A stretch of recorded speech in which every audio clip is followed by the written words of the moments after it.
So I had a chance recently to talk to an old friend, Charles Bennet. When I was contracting back in Marin in California, Charles was one of those few insulation contractors who actually went beyond what was necessary in a lot of cases and what was beyond code, and just took a lot more time and care in the way he insulated homes. He learned about passive house and high performance homes about the same time I did. And it was very enlightening for both of us to figure out and to find out what we were doing wrong, and how we can get better at what we were doing. And Charles kind of took that on upon himself and really perfected the art of insulation in that area. He has since retired, but I caught up with him and had a nice chat with him. It was great to catch up and hear his thoughts about how we've excelled in insulation and sometimes have failed in what we do and how we build homes, and hopefully pass these words on to other contractors so that they understand the importance of these front end design issues that we have to deal with when we're designing and building high performance homes. And that's something we're all striving for. And it's so essential that we don't put some of these things on the back burner, like insulation and HVAC and et cetera, the air barrier, that they're actually designed right from the get-go with a team that's dedicated to performance rather than meet a deadline or make a certain profit. We have to get to a certain phase where we've figured out all the errors that we're doing, a way to get through them efficiently, and then move on and get the shell perfected, get the homes perfected, so we have good housing stock for future generations to enjoy. So here's my conversation with Charles. Have a listen. It's about an hour long, but it's a great catch up, great exchange of dialogue. So enjoy. Thanks. Keep asking everybody how it is on their end, and I get different results, but I guess it depends on where you're at. And I don't know. It seems great. I mean, I guess with everything that's happened, it's taken leaps, of being able to call somebody from anywhere in the world and just. I know, crazy, huh?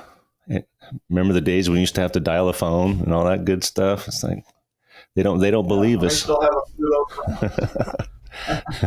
Yeah, it sucks getting old, but at least we can talk about the old technology and compare it to today. Yeah. So whereabouts are you at? You're in Michigan, is that right? I'm in Escanaba, Michigan, which is in the southern part of the Upper Peninsula of Michigan. Whenever I hear Upper Peninsula, I already get cold and kind of shivers. And not a few of my friends were really wondering if I had taken leave of my senses to come up here and spend the winter, but I hadn't been through a winter in 40 years, 50 years. So it was like, well, I always had fun in the wintertime. I mean, you can have fun. So yeah, anyway. At least you had that in your childhood. I didn't have that. So when I kind of moved to a different area and experienced a winter, I mean, I know it was light compared to you guys up north, but it was kind of a shock to the system. But I enjoyed going to the snow and all that as a kid. So just kind of. Well, I mean, there's lots of things you can do. I mean, particularly up here, everybody's really outdoorsy. So snowshoeing, skiing, snowmobiling, whatever. Right. They have some downhill skiing over towards the western part. Yeah, I was going to ask. I guess there's resorts and stuff for people to take advantage of gravity and do some skiing. And you remember Katie Holbacher, right? She's up there now? She grew up there. Oh, wow, I didn't know. Up here somewhere. I think over a little more towards the west. And she was actually, from what I heard, she was a ski racer and was competed and everything in like high school and stuff. So there's not so much here. It's really flat here, but you get over to the west of the, western part of the state. And Andy Wall was from there too, right? Upper PI. He wasn't from the Upper Peninsula. He was from the Lower Peninsula, down around Flint and Bay City and that kind of area, which he's here now. He's down there, moved out here, and I actually talked to him a little while ago. Yeah, wish him well for me. I haven't talked to him in years. So, well, thank you so much for taking some time. I know this is kind of weird and stuff, but I'm just trying to document for our generation and future generations, kind of what we went through and what we've learned in our however many years in the biz, and based on your specific expertise, which for me was always insulation and how we deal with our walls and assemblies. So can we just go down that route for a few minutes and pick your brain? And absolutely, whatever you want to talk about cool. is fine. So several years ago, we were, kind of learning about testing buildings and using blower doors and stuff to say, oh, shoot, they're tight or not so tight or really loose. And on top of that, your profession brought in, well, you also have to have this thermal performance of an assembly, of a wall or floor or ceiling, whatever you're dealing with. Mm-hmm. Did you know that when you first started, or did you just, I got educated as a builder of all these mistakes we were doing as builders and how we could do it better. Did you go through that same kind of aha kind of learning phase? Oh, yeah. Oh, yeah. I mean, the whole air sealing thing, the airflow through the building was a biggie for me. I mean, I always thought all that was a bunch of nonsense, And maybe there was some, well, gee, a building needs to breathe, right? Well, it doesn't need to breathe, but it certainly needs to perspire. That's an interesting line, yeah. Kind of the other flip side of that, and that's the other revelation is when you change one thing, you change something else. I remember Stieber talking about when they started insulating walls that a lot of times 50, 60, 70 years ago, painters wouldn't paint your house if they knew you had insulation. And it was because the act of insulation changed the thermodynamics of the wall. And basically the siding, the backside of the siding and everything would get you'd still have this moisture moving through the building, perspiring. When it hits the backside of the siding, wood usually, it's going to condense because it's so cold, and it basically ends up bubbling the paint. Then they learned about vapor barriers on the inside and how to manage that, But you change one thing, other things change too. So yeah, that was that whole kind of thing for me, is that house is a system, and it didn't really click until you kind of follow the investigation, say, well, that caused that, and that caused that, and that's connected to that, and you didn't do that right, and that's why you have all these problems. And we were looked at as like, witchcraft. Is like, what are you talking about? Yeah. So do you think our industry has grown since then, and maybe not embraced, but at least accepted that, yeah, stuff's going on? And because I know I'm in production building side now, and we test and look at their stuff, and they have to adhere to certain ACH and all that, but they're still not really they're not really connecting the dots as far as, yeah, I got to get this thing. This rater tells me I have to hit this number, and my walls have to be this R value, and my ceilings have to be this, and it changes when I go over the mountain range. I'm in a different climate, whatever. They understand the push of the code, but that's about it. And I don't mean to belittle them or critique them, but do you see that changing, or did you just didn't worry about that? Just did work with who you wanted to work with? Well, particularly the last 10, 15 years, I started getting involved with the whole passive house thing in the Bay Area. You were part of that. And it was kind of a revelation. That you could heat a house with a hairdryer. Whoa. And I think one of the reasons I got into insulation is I just kind of hate waste. Spending money to heat a house and just have the heat just fly out of the building, man, that really bothered me a lot. And I got to the point that I could walk into a building and into a house, and they'd want me to insulate one thing or another, and I could pretty much tell that it wasn't going to do anything. And only later did I figure out, okay, and that's because there's all these other things hanging out, right? Insulate the floor, well, nothing. It didn't really make that much difference. It certainly didn't make that much difference in terms of the heat, um, saving any money on their PG&E bill. Maybe they were a little more comfortable, but if the windows are single pane and the walls are barely insulated, you got all that cold air flooding down. It's this big convection loop. It doesn't really matter whether the floor is insulated or not to some degree. I mean, it'll help, Yeah. but not that much. So, Yeah, there was an interesting gentleman I heard, and I forget his name, and I'll try to make note of it. But at the latest Building Performance Conference, he was from one of the insulators or one of the labs. No, he was from a national lab. But he was explaining how insulation works, which I kind of knew before, but he really broke it down into, the convection loop in every stud bay. And, it's not just, the whole building, but you have all these micro convection loops. And that's what insulation is basically one of the goals of the product. Did you ever see that as an insulator that, and I guess it comes into play when we talk spray foam, but was there a danger of making a bridge instead of a barrier per se by using an insulative product? Can it be dangerous if we get too dense? Yeah, I have heard that, and I don't have a problem with believing it, but the densities you would have to achieve to do that are pretty Right. I just high. was thinking about that today. Well, we're getting better at packing that cell, that stud bay. And I loved cellulose, that, and then you used every product under the sun. Did you have a preference, especially I guess on the passive house side, we were really trying to hit targets, and did that help with your infiltration, or were you just staying specific to the code but done really well? Well, mostly I think what we're talking about here is walls. When you're talking about dense packing, I mean, occasionally you dense pack a ceiling, but not that often. Right.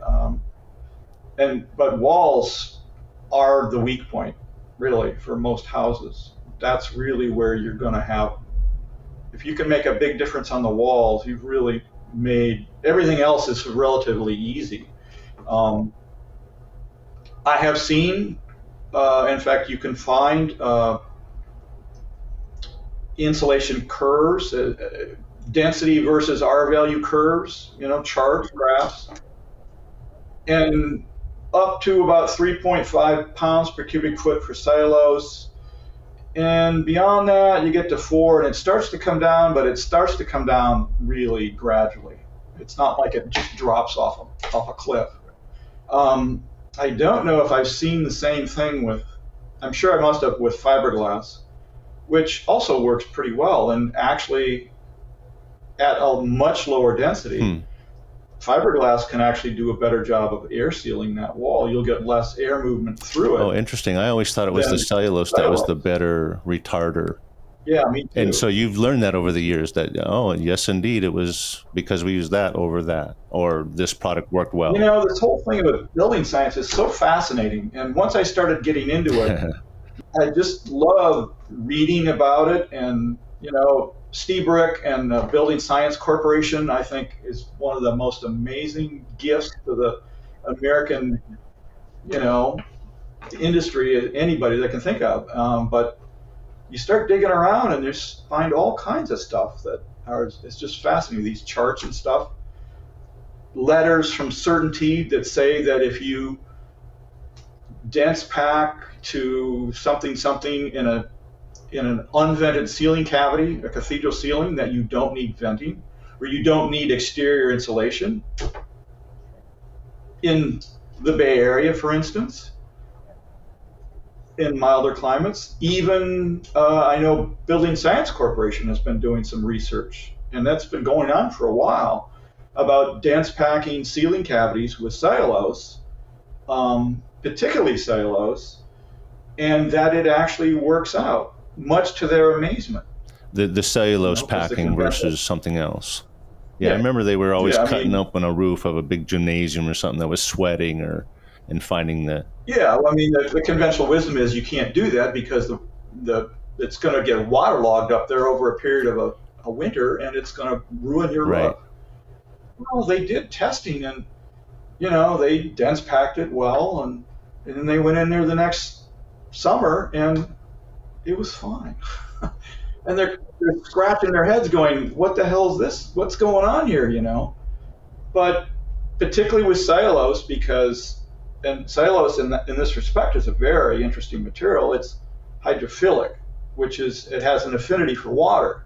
So if you get condensation on the backside of the roof deck, or you get a roof leak, if you've got cellulose in there, it's actually wicking that moisture throughout into this entire mass of cellulose. And if it's a big mass, it can hold an enormous amount of water. And were they ever concerned about, okay, it can handle the water load, let's call it, but the dry out, how would it get dry if it was an unvented pocket?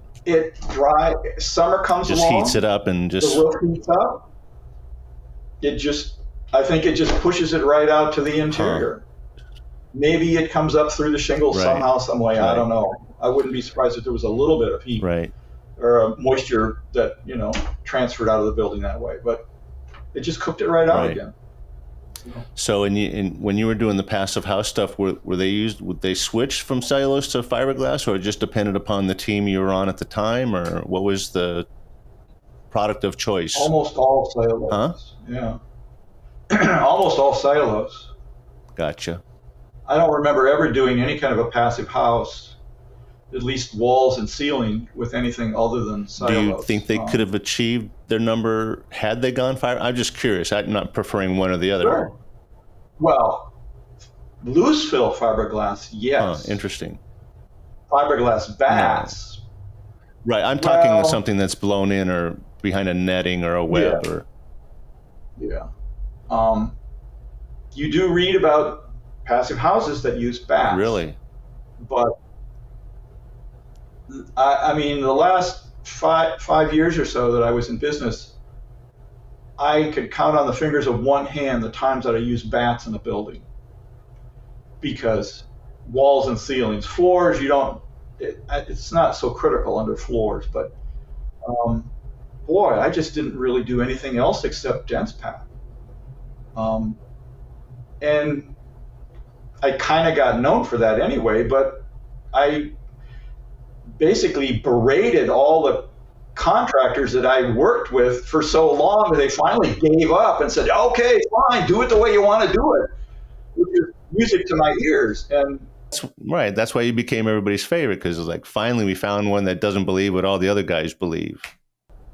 The other part of that is their customers really liked it. I mean, I can remember a few of those that just were like, oh, the owner, months later, right?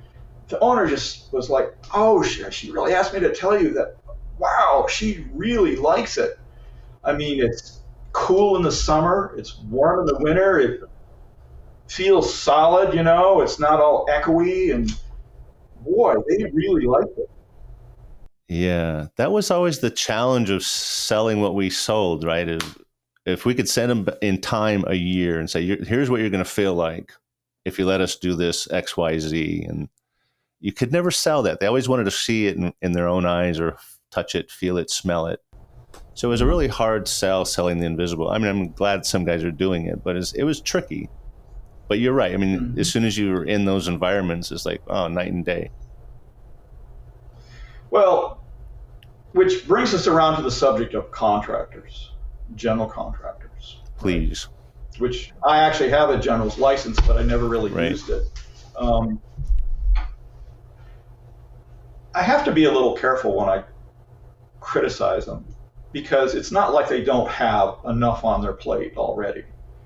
Just trying to bring a normal house project and make at least some money on it and have it come out. I mean, all the regulations and everything they've got to satisfy and everything. So, and then you've got this insulation contractor telling you that you have to do it this way, and it's like, I don't need it. So right? they're thinking of you as kind of taking over their captain of the ship position or something, and fearing you're steering the project. Well, I mean, I gave this talk, and I think I actually forwarded it to you, the PDF. And the first slide is a big picture of Rodney Dangerfield. And of course, Rodney Dangerfield's famous line was, "I can't get no respect," right?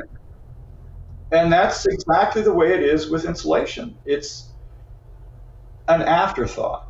It's something they have to do, but they could care less about. All I wanted, just satisfy the code. As long as the inspector's happy, I don't care. But I don't want to spend any more money than I absolutely have to. And he expects me to run in there, me and another guy with a pickup load full of bats, and put it in an hour, and he'll flip us each $100 plus the cost of materials. Sad, I know. That's basically, unfortunately, still the case. And Nathan's running into it, the new Mr. Insulation. It's easy for us to do really good work when we work with really good teams and companies and people that want to do really good projects. But when you're outside of that arena, it gets challenging because, like you just said, it's so hard to show them the value of doing it right versus trying to correct an issue later on, which what we deal with is like we're always addressing the front end, helping with the stuff. But in addition to insulation, HVAC also takes a backseat, right? They're like, where are we going to run this duct? Well, you should have planned that when you were talking framing, right? Or some other, or layout or whatever, but you didn't. And now you want us to solve the issue and then you want it to work perfectly? Well, that's another one of those don't get me started things, right? Which you probably know better than I do. Well, exactly. And it got to be, I'm an insulation contractor, but once I started taking all those PG&E courses, particularly in HVAC, which I really knew nothing about, and Andy Wall would give these presentations on air pressures in the house, and the way that both air sealing but also the HVAC system affect that. Wow. And I got to the point where I could, because I'm under the floor and in the attic, and I could see just amazingly bad duct systems, practically brand new. One huge house I did, and the main supply, they put a new furnace in, and the main supply was separated. And the guy was wondering why he didn't have any heat in the whole half of his house. And it wasn't until he wanted me to come in and insulate the floor, right? And here's this massive gap in the main supply that's leading into that section of the house. Wow. And then they pull the duct across a beam, a support beam, and kink the hell out of it. I'm an insulation contractor, and I know that's not right. Come on. I know I definitely feel your pain, or hopefully you're enjoying your kick your feet up and put that behind you. But it's glad to hear the words because people need to hear them. But what I see, and I'm not trying to defend or support, but in the production building community stuff that I see, and it's all every state almost, it's getting better than it was. And I'm glad to say that because it was getting pretty bad and we finally kind of course corrected. So we are out there testing systems, probably not well enough, but at least it has to deliver flow. It has to have a certain, watts per CFM and all that good stuff. So it's ticking uphill, but it's a really slow on-ramp. And I don't know how to push that train any faster. I don't think it's going to move any faster because like you just said, they're only going to do what the code tells them to do. Unfortunately, there's a few builders that are kind of pushing that, and they're getting for a little higher HERS score or a little higher LEED score, whatever their program is. For a little while, they're going to be able to get away with it. But the codes, particularly in California, which on the one hand, it's great that they're continually clamping down. On the other hand, I don't think it's kind of not so great because, how much regulation can you take if you can't spit in the street and without getting in trouble? It's kind of like wow, this is getting almost onerous, Yeah, well, yeah, I don't know if this is the right path you're going down, but I've heard, I mean, I talk to builders all the time. And they're like, we hate playing in California. And I love California. I'm a California boy. I'm born and raised, but I can understand their position because it's so onerous to build there. And I don't know if that was your point or not, and correct me if I'm wrong, but that was one thing I noticed from my angle is, these builders build every state in the union, and then like going to California, and go, is it worth it? Just because of that reason, which is unfortunate, but the whole push to get them to do what they really should be doing, or at least that we think that they should be doing. But building houses that are much more energy efficient, which isn't that hard to do, right? It really isn't that hard to do. But one of the issues that I have with the whole passive house thing is, and I suppose it's because it's early days in some respects, is it's got to cost a lot less. I mean, they're trying to build pianos, and I mean, you've got to make it. They're using, you're using expensive materials and stuff that I just don't think it has to be that expensive to build a really good energy efficient house. The challenge for passive house is making it affordable. It's not how much you can spend on the damn thing, but how little you can spend on the damn thing. Yeah, I wish they would, if their destination is zero, make it zero extra cost or less cost. I totally agree with you. And I brought this up with Ann and Bronwyn. And I don't see any reason why you can't do it. I really don't. It's just that there's a mindset, particularly when you get started on something like this, there's a certain mindset, particularly in California, practicality kind of goes flying out the window. Right. I know. I mean, that's kind of why I kind of backed away from it. It's like these people are like spending tens of thousands of dollars above and beyond for this out of the country piece of equipment or this technology over here, or this tile or this faucet or this. It's like, why are you doing that? And it doesn't even make sense. Right. Which is Chitwood, Rick Chitwood's famous, always was railing about LEED. And there was actually a lawsuit. They were suing LEED for, I don't know, almost like a RICO kind of thing. I don't know, something like that. But that LEED houses actually used more energy. Interesting. Well, definitely more embodied energy, right? There's got more product in it. There's definitely more embodied energy in a LEED house than a regular house. I guess, but it's just this fascination with shiny objects. The latest furnace that is 99.9% efficient. Well, screw that. You don't need a furnace in a house that's built right. You can heat the damn thing with a fart. Not that you want to, but I know it almost got to like a, I don't want to say elitism, but this level of, I've achieved this award and you will never hit because I put all it, this kind of got tainted in my opinion. I'm sure it's a great system and I'm not trying to critique them, but yeah, that got kind of weird. I would like to see, like you just said, is like, let's create a house for the masses that outperforms all of that shit. I mean, I suppose it had good intentions, but it went so far off the rails that as far as I'm concerned, I just think it's a joke. So, and I think a lot of other people think that too. But it's also, you gotta pay attention to it. All the building departments have all swallowed that particular Kool-Aid. So what are you going to do?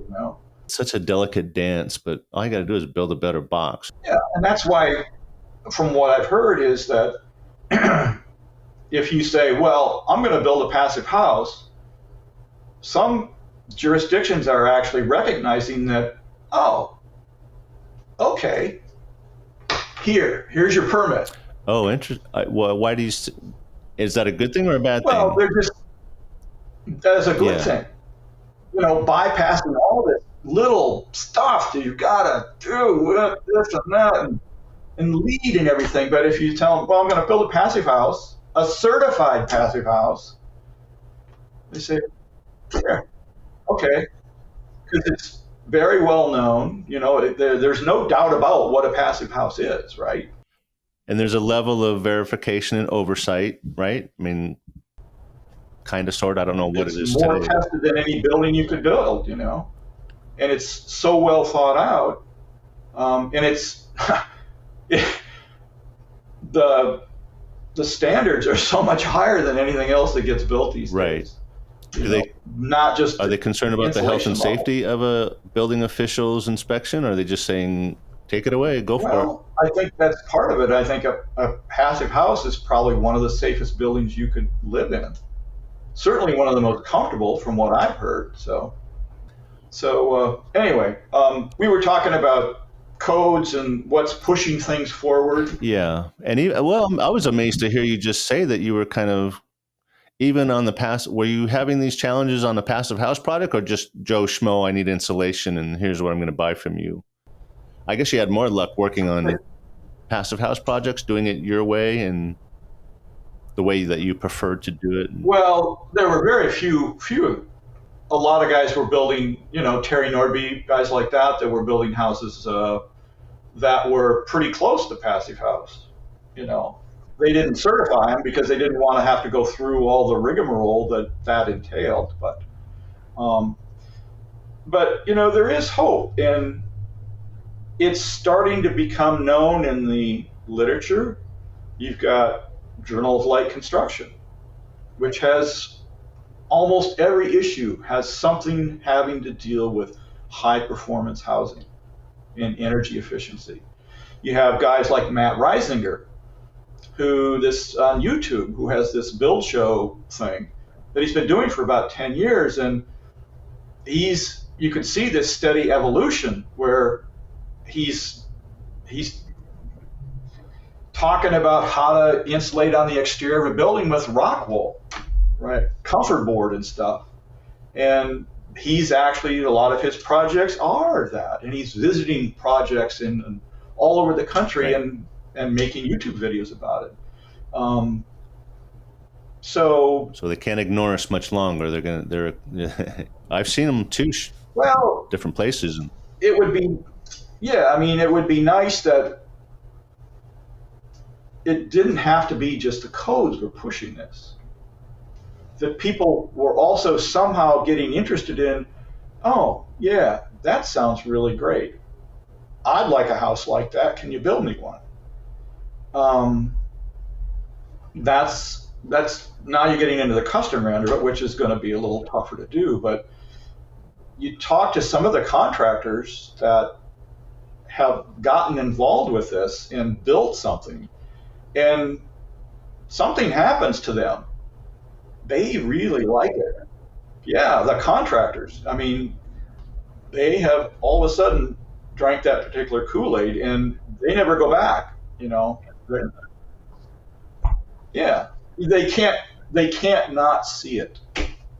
I think that's really important, and that's certainly been the way with a few of my contractors that I work for. And I'm pretty sure Nathan's having that experience too, probably a lot more than I am.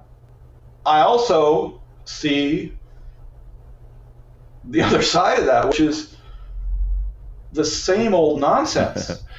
Right. Probably more of that than guys actually really wanting to do something different. Hopefully over a period of time that'll switch, but Nathan is tearing his hair out, and he's practically shaved bald, so that's a real feat, Guys that just, the builder really wants him to do it this particular way, but the general contractor could care less. Right, he's got a schedule. The general contractor knows what's in the plans and how it's supposed to be done. And what the code requires, yeah. Well, what's in the plans, not necessarily the code. It doesn't say anything about do it right. It just says that should have that in it, right? Yeah. Right. This is the way we're going to do it. This is the way the architect's drawn it. This is the way the owner wants it. And the general blows them off. Do you think it then goes back to getting the right architect on the project? Oh, absolutely. But how many times have you seen something drawn in the plans and then get on the job and he didn't do it? This happens all the time. At least on the production side, when I walk into an executive meeting, we're talking about design, value, engineering, and all that bullshit. The architect is the quietest mouse in the room, and it's scary that they don't have any weight in the room. The builder is telling the architect instead of, you know what I'm saying? It's a weird dynamic to see, and unless that builder gets convinced that it's this different approach, whatever you're talking about is better, different, going to sell them more units, they're not interested. Well, it means the owner is the one that's stuck in the middle. And ultimately, it's the owner that has to say, no. I know. We had an understanding that this is what you were going to do. I'm not going to give you my reasons because it doesn't matter. That's what I decided to do. And it was in the plans. The installation contractor's been all over you about doing it, making sure that, you knew what was coming and everything. And you just damn well didn't do it. A couple of examples just recently. One of them, Nathan, another one that Bob Bowles down in Pacific. I don't know if you know him, but architect, we insulated his own house, and he really got the bug and called me up just a couple of weeks ago and said, we got this house and the guy's building it, and we specified this particular air seal for this, before as they were putting it together, they didn't do it. And they found out about it, and I guess maybe the owner's pissed, and Bowles is pissed, and now they're like calling me to go, what are we going to do? Is there any way we can fix this? So Nathan's the guy that, has to deal with that. So bummer. It's going to keep happening. I mean, those stories drive me crazy, but geez, I mean, there's only so much you can do.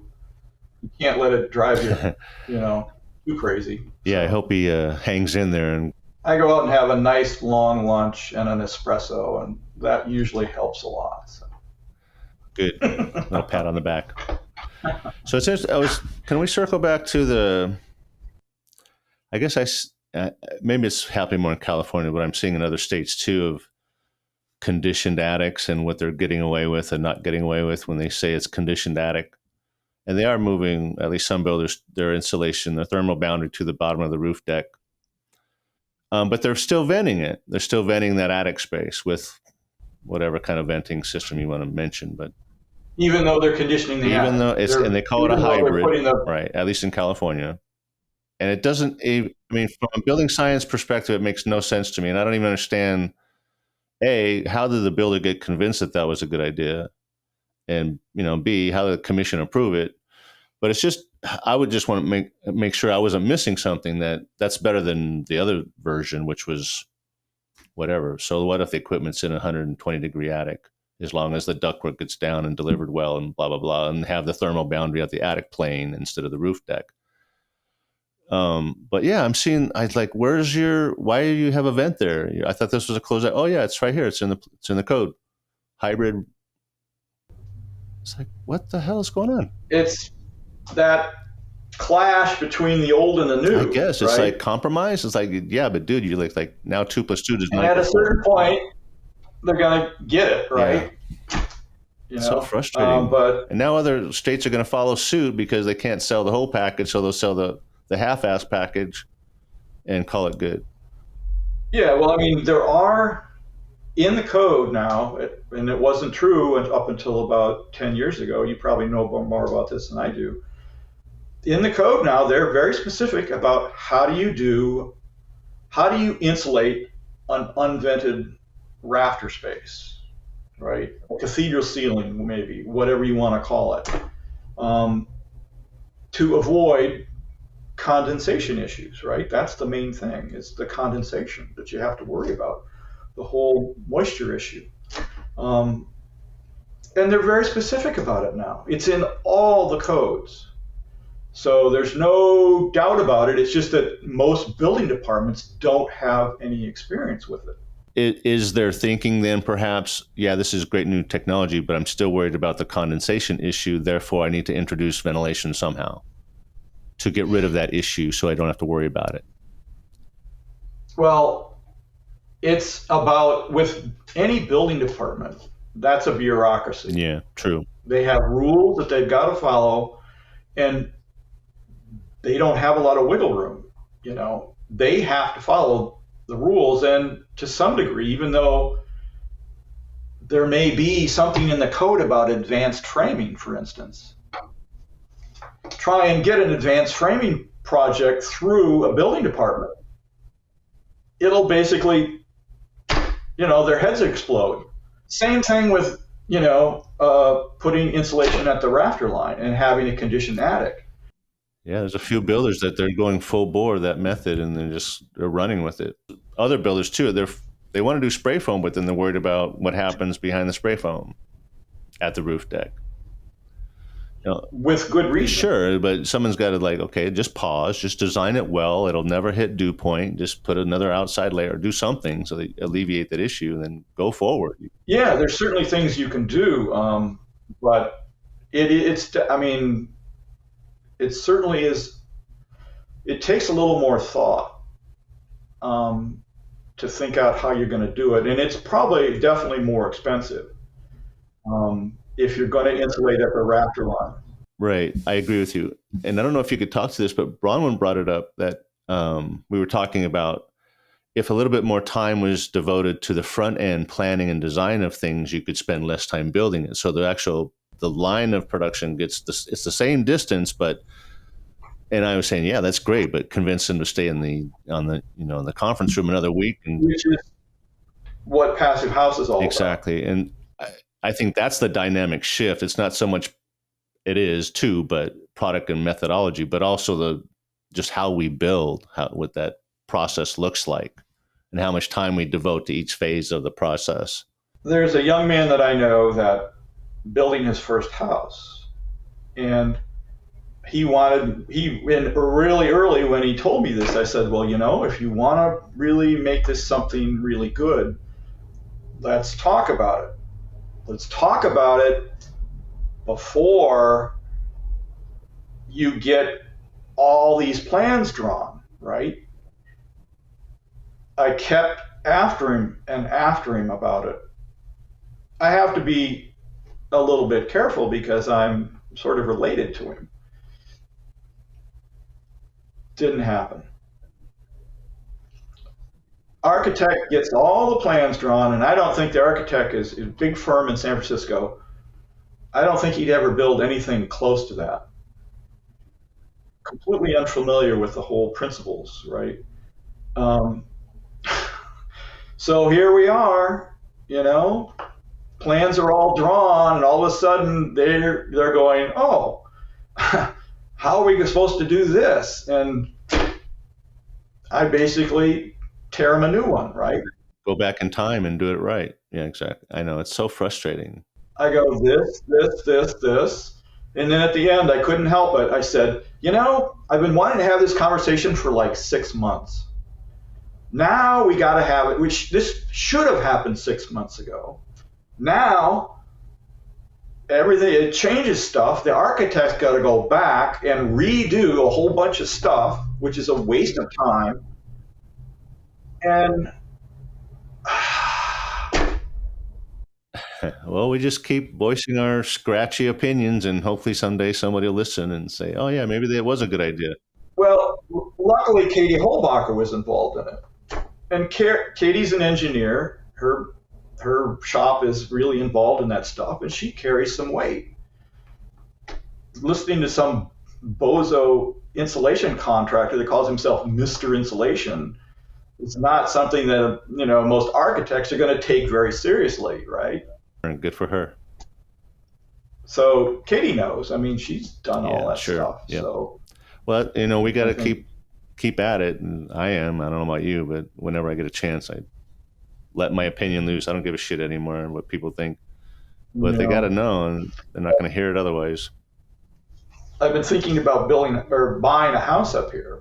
I probably will at some point, but looking at all these houses, which are pretty basic houses, and housing is relatively cheap, at least in certain places around here, and going, oh man, look at that! I could get that for it's only 40,000. Boy, that's perfect. I could pull the siding off, insulate, clean up the wiring, dense pack it, sheathe it, 6 inches of rock wool. No. Driving myself absolutely nuts, you know. Well, it's either that or a hot rod in your garage, right? So you pick, and whatever makes you happy, dude. Yeah. But I Yeah. think that's not a great, terrible idea, because you could even call the news and say, "Look what I'm doing." Get some press. Well, if I did that, then I would probably be talking to the building department, going, "Hey guys, you want to see something interesting?" Yeah. There is a guy building passive houses in the northern tip of the Lower Peninsula, down around Alpena, and it's somebody that I actually talked to a long time ago. He had a post on the Passive House California site. Is he building them to sell, or just what's he doing with them? Do you know? I don't believe he's. I think he's acting as a contractor for people that want that kind of a house. So, Because that would be an interesting, start as a small cottage builder, and this is just what I put out. This is my product. It just so happens that they're high performing houses, but down the street there's the production builder. You can go buy his crap, or you can buy my high performing house that won't cost you anything to heat and cool. well, I mean, for me as a contractor, particularly the last 5 years or more, I said no a lot, and I really enjoyed that. I gotta say, they want you to come in there again, you know, pick up a load full of bats, run in there and knock it out in an hour and flip you $100, right? That kind of deal. And I would just say, I don't do that kind of work. Here's what I do. And occasionally one of them would say, okay, let's try it. I mean, the thing about insulation that I always heard was I would worry about my pricing. Oh my God, I'm charging more than bats, right? I'm charging more than a Costco contractor, right? And a lot of the guys would say, don't worry about it. Insulation is always the cheapest thing on the job anyway, which you'd probably know better than I would if that's true or not. Well, it was definitely a small budget item, but I would adjust it up and down depending upon whatever the flavor of the project. So if my dense pack would cost probably maybe 80%, maybe 100% of what bats would cost for some bozo just running in and throwing them in, then I would worry about that. But at a certain point, I just said, I'm not worrying about it anymore. I mean, go find somebody else. Do you think you would have had that attitude had you been in a different spot and not had that activity of this other group of people that really appreciated good insulation?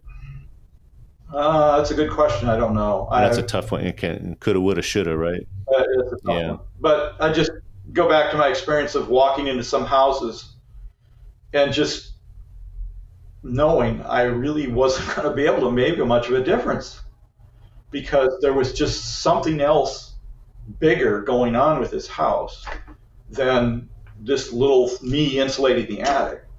And at that time, I didn't really know about, the whole impact of how the HVAC system is configured, particularly in Marin. An absolute epidemic of furnaces that were wildly too big. Not just a little bit too big, but I mean unbelievably too big. And the classic, what do they call it? When the furnace is too big, it comes on, it shuts off, it comes on, it shuts off. Cycling, yes. Yeah. Short cycling. Yeah, and air conditioners when they need them, what, a week, maybe a few days. At in some locations in Marin, not all of them. We're talking Marin, California, Marin County. Um, but yeah, silly. But all that's climate based. But you were tuned into that because you were the guy that was putting the fur coat on the house that needed it or didn't need it, or how thick the fur coat needed to be, and they either listened to you or Yeah. not. And Well, I mean, insulation and HVAC go hand in yeah, hand. that whole yeah, Um, it's a really more than almost anything else. right. And just hearing Rick Chitwood and this guy Allison Bales, who has this blog and has a company that actually sizes and configures heating systems. Send him the plans. He sends it, so does it according to Manual J, Manual S, Manual D. Um, those guys in Nevada City, Grass Valley, Dan Polanco, his talk on how to optimize HVAC systems was amazing. Some of the things that he's talking about doing are, it's just like, wow, Right. I mean, I he's never would dialing it have. in for sure. Him and Gavin are, for Yeah. their population, for their climate zone, for their housing stock, they have it dialed in, and that's what every builder could do.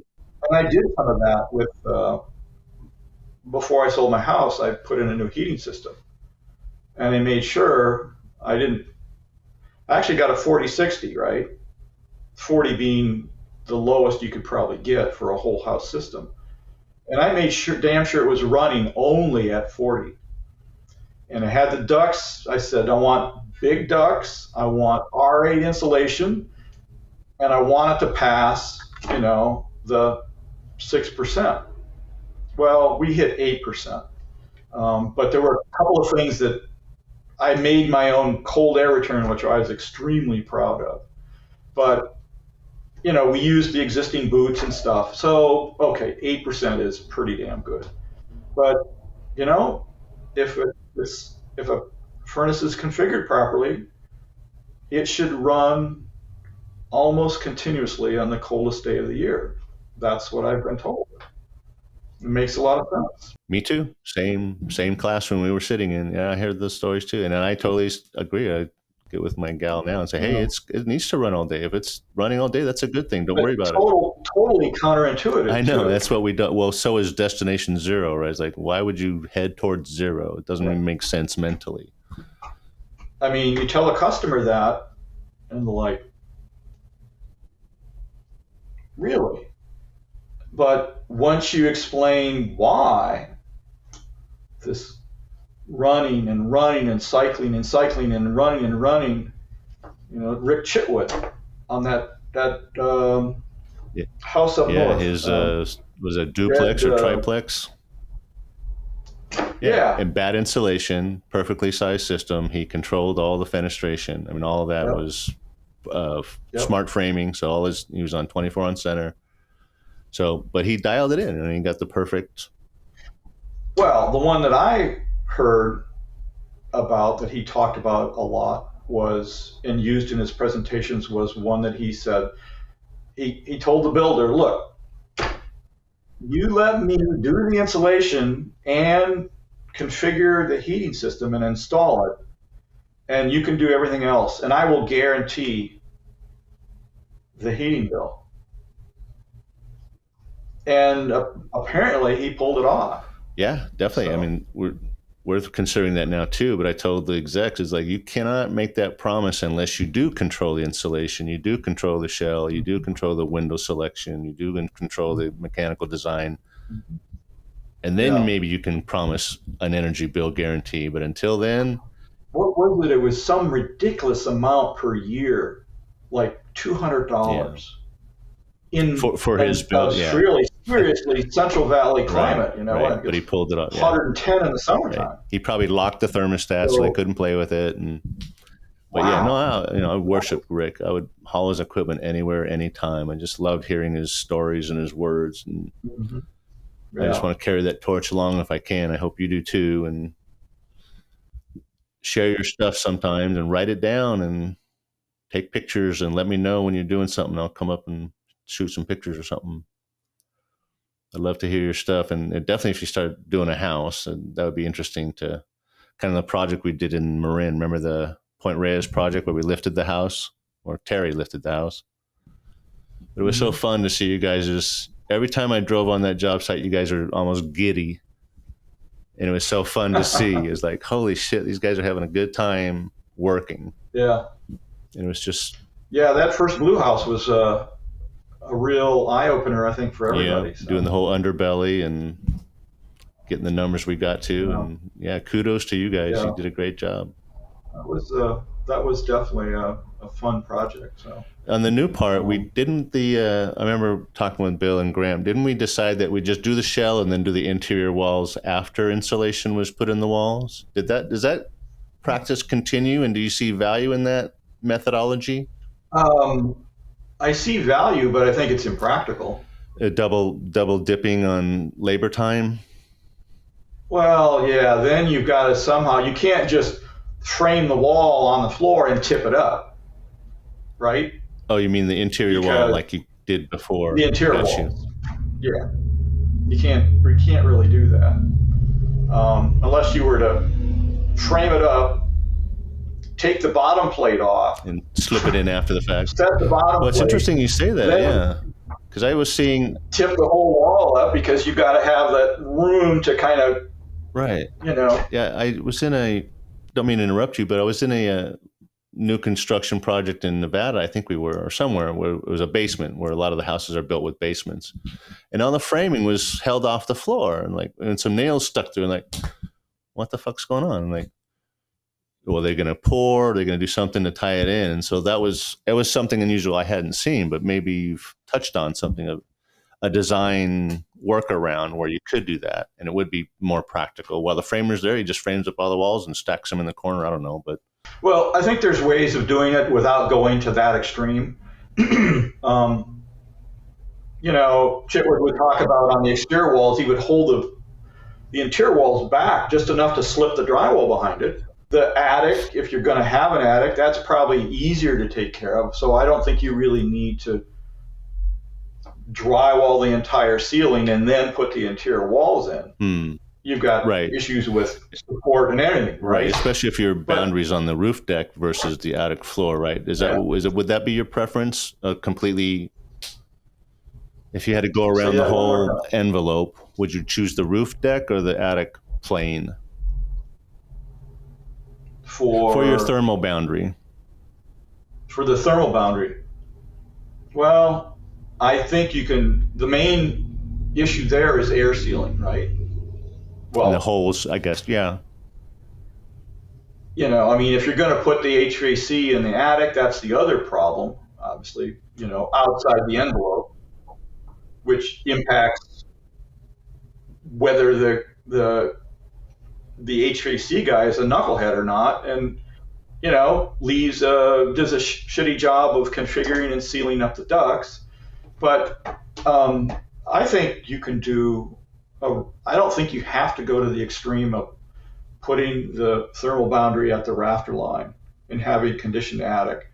You can, with just a little bit. It doesn't take much to be able to figure out how to air seal the ceiling plane.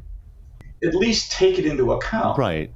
Hey, what if you were to build the interior walls and then drape some Tyvek over the top of that wall and just leave it? Right.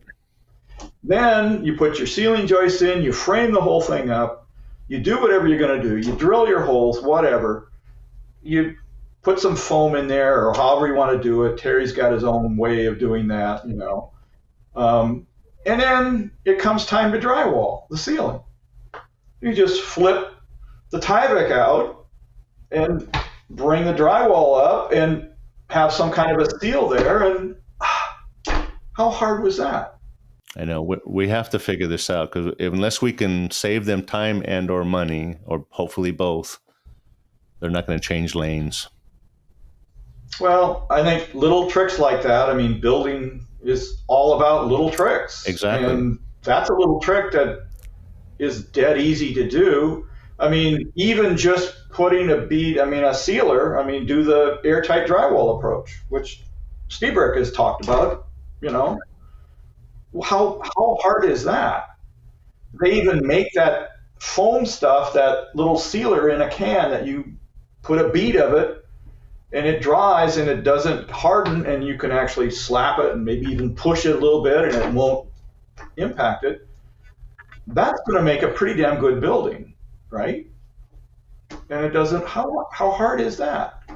But it's like you said, it's in the plans. But the guy that has the can in his hand, dropped the lid or whatever, and it gets kicked into the corner and all that good stuff. Yep. Well, Stebrick and Chitwell both have railed about the attention to detail, the quality of work that gets done in the United States. I guess you have to be a little forgiving about it because people have to care about that. The owners have to care about it. The architects have to care about it because doing it right, you're never going to do it right for the same amount of time as you're going to do it wrong. Because isn't that usually what it comes down to? It might not bite you now and you might make a little profit, but the money you spend on the lawsuit and the complaints later, you don't care, right? Exactly. All you want to do is get the drywall on and get it painted and get out of there. They just want to sell it. Yep. And if that's the only thing that the customer is seeing and the building department is seeing and the architect is seeing, who am I? It's too easy just to say, oh, that guy's nuts. We don't need to listen to him. What are they chattering about over there? I know it's so hard to, you touched on earlier, just kind of convincing, maybe it has to come from the buying market, the public. But even there, that's a hit and miss. That's a harder sell for sure. But really, it's the architects. And then it's holding the contractor's feet to the fire. Yeah, I think you really need to be fair with the contractor, though, and be extremely upfront about what you expect from him. If you have to go through and put a separate sheet in bold 24-point type that says, you will seal the bottom plates before you set the wall. You will seal the exterior sheathing with this tape. You will bring this house in under 1 air changes per hour at 50. Interesting you say that, because you don't have those repercussions in the resident. But I remember in working in commercial, you would get fined $50 for every outlet you covered as a drywaller or whatever. They would put a price tag to it. And sure enough, hey, Kevin, send out the bill. What bill? Hey, he covered up 3 outlets today. Send him a bill. There was no, oops, sorry. No, you got a bill. You're going to pay for it. You're going to come out and fix it, and you're going to get a good bill. But I hear you, man.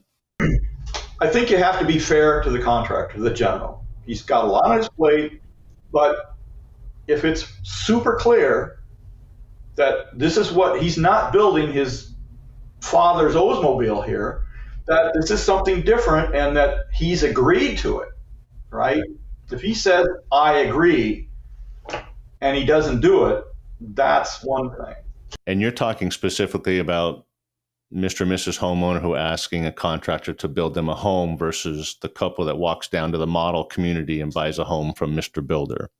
You're talking a more intimate relationship with a builder. If you want this box that you're about to go into to perform and you have these high expectations, like you just said, put it in writing, get signatures, get buy-in. And I would also add, bring in your team so they hear me say it too. Bring in your HVAC guy, bring in your insulator, bring in whoever you think needs to hear it, which is never going to happen, but at least you could say it.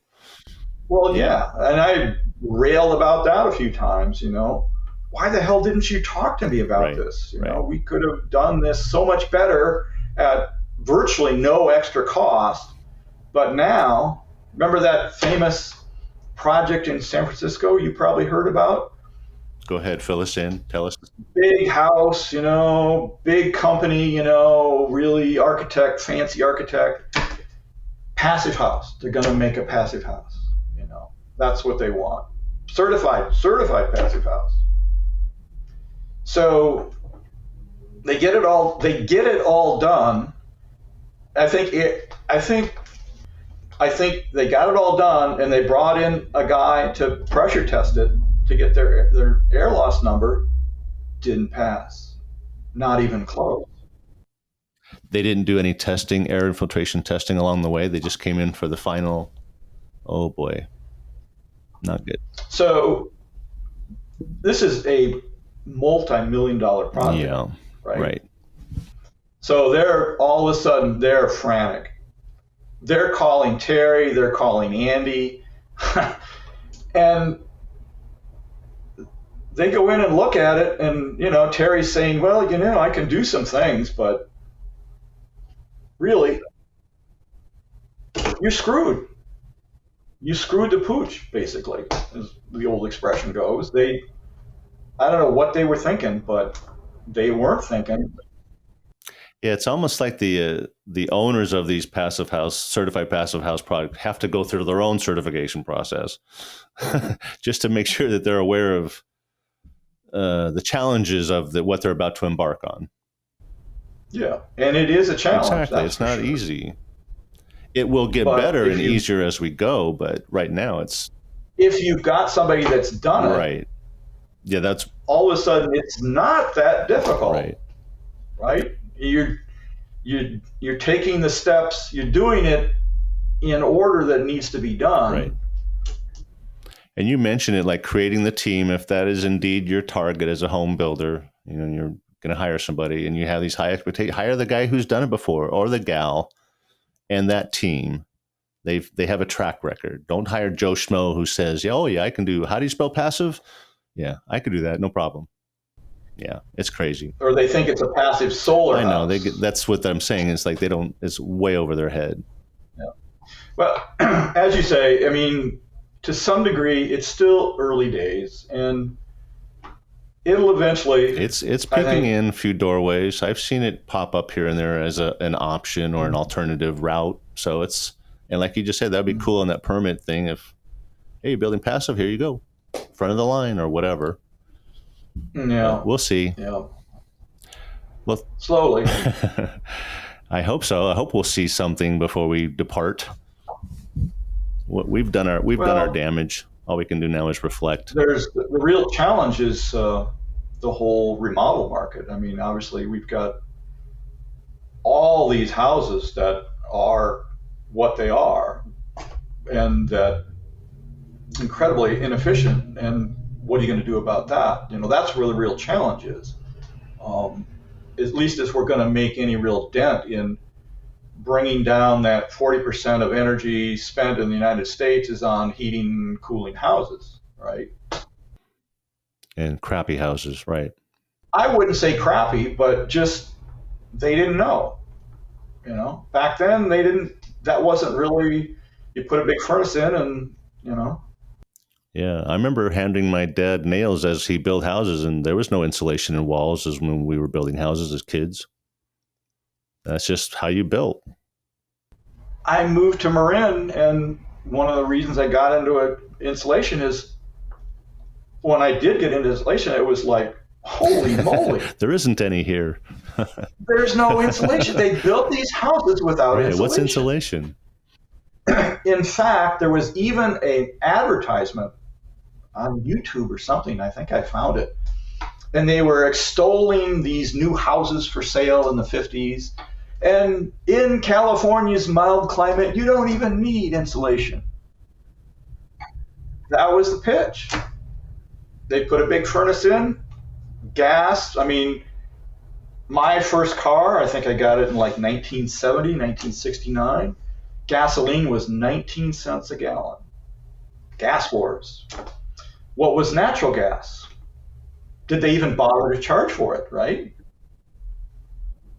Yeah. Put a big furnace in, and who cares?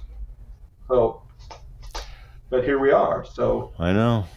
Times are a-changing. Hopefully building will too. It's a slow boat to turn around or course correct, but can't give up. I'm happy to hear that you're trying to do something about it. So. Well, thank you. I'm trying. I mean, on both planes, both in my professional and kind of my free time, is trying to still push and pull and nudge and, get people to do the right thing, or at least think about it. So yeah, it's fun. Well, once it gets under your skin, this whole high performance building bug and building science bug, it doesn't let go. Right. It continues. Right. So. Which is, it's one of those passions you can't kind of let go, right? It's like good tasting Kool-Aid. Yeah, I would love to do a building up here, and see if there's any interest up here. So, well, I know there's going to be a lot of. I'm not doing that. Right, they're not going to touch it, or you're going to get a weird group of people that say, "Yeah, we'll try it." But that's cool, man. You got to start somewhere. Start the movement. Well, if there was ever a place that would interest people, it would be up here. Right, I mean, the Great North, Upper Peninsula gets a lot colder than the lower peninsula. I know we didn't get into it, but I'm sure your perception of quality of a build in that neighborhood, that region of the country, is a little bit different than San Francisco as far as thermal comfort.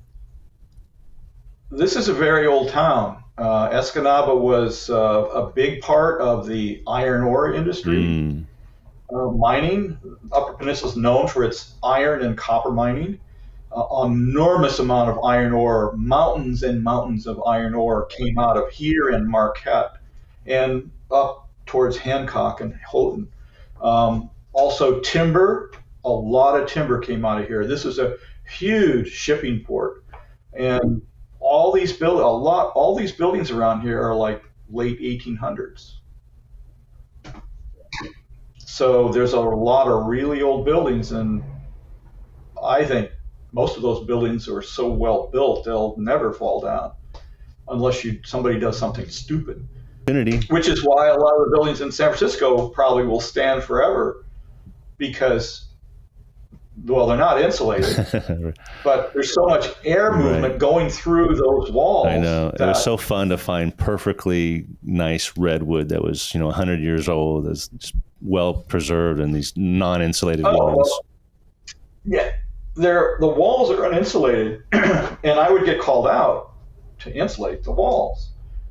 Well, the first thing I would look at, is there any tar paper behind the siding? Right. And usually the answer was no. They were never built with tar paper, or the tar paper was so old it had disintegrated. The question to me would be then, am I going to insulate those walls?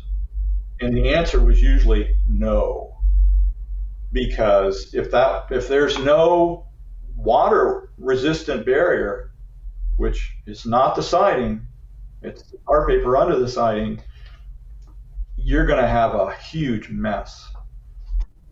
So I would just basically say, you know what, I can't do it. There's no way to do it. I've had people open the walls up. Yeah, and they would put Tyvek or something and I think Reisinger has a video on this where they put spacers, like a 3/4 inch spacers, and then they put like 1 inch foam, and they would put it up against the, they have a little ventilation cavity, and they had somehow vented at the top and the bottom, and then they would pack the rest of the cavity with insulation. And that's the only way they could figure. But that's a lot of fussing around. So yeah, it's like, where do you stop and start? Yeah, some of those row houses in San Francisco is just easy. You only got so much exposure to the elements anyway. It's like, wasn't worth the effort. Yeah. Well, it is what it is. I mean, beautiful houses, but hard to do anything with. So. Well, thanks, Charles. I really appreciate your time and talking shop with me. Great pleasure to hear from you, and good luck with your project here. So. All right. Thanks, buddy. Take care, huh? And keep in touch, and tell Andy I said hello, and thanks, Charles. See ya. All right. Bye. Thanks.